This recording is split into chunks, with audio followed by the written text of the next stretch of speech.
शाहरुख खान ने किस अदाकारा को शादी न करने का मशवरा दिया था?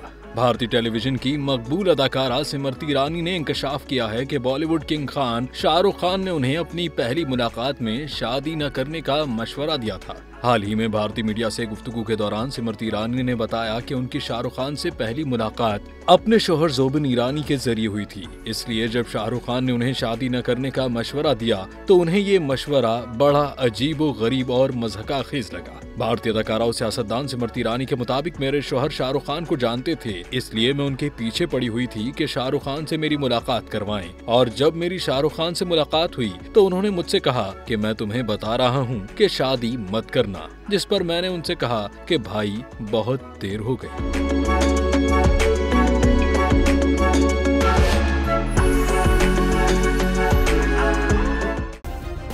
सब्सक्राइब करें और बेल दबाएं ताकि कोई खबर रह न जाए।